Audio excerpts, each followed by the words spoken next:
अस्सलाम वालेकुम नाजरीन, मैं अब्दुल अजीम 7H न्यूज़ में आपका इस्तकबाल है।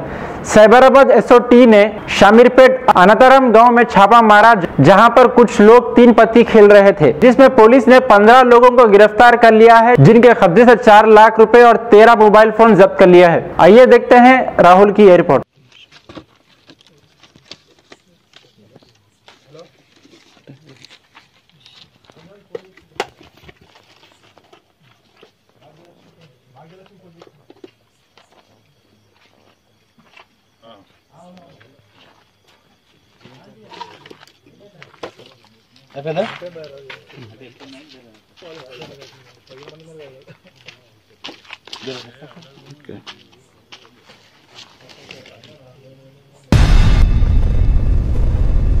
गाजी kidney centre and multi speciality hospital गुर्दे और बवासीर के इलाज का 40 साल मशहूर हॉस्पिटल, जहां हजारों पेशेंट्स क्योर हो चुके हैं। Doctor Husaini international national award winner और दूसरे डॉक्टर्स और लेडी डॉक्टर्स की जेर खिदमत गुर्दे के तमाम अमराज का मुकम्मल ट्रीटमेंट किया जा रहा है। गुर्दे फेल हो चुके हों, डायलिसिस करवा रहे हों, याद रखिए डायलिसिस कोई इलाज नहीं, इससे 1% भी गुर्दे रिकवर नहीं होते। हाँ, डायलिसिस टेम्पररी रिलीफ दे सकता है, लेकिन हमारे ट्रीटमेंट से गुर्दे फिर से फंक्शन में आ सकते हैं। गुर्दे श्रिंक हो गए हों या सिस्ट हो, गुर्दे की पथरी हो, कैसी भी गुर्दे की तकलीफ हो, या पाइल्स यानी बवासीर, चाहे ब्लीडिंग हो या कोम, बगैर ऑपरेशन मुकम्मल क्योर ट्रीटमेंट का एक ही centre, Ghazi kidney centre, DLRL main road, opposite Vikas high school, Chandrayangutta, Hyderabad. Cell 9966930824 या 9391326261।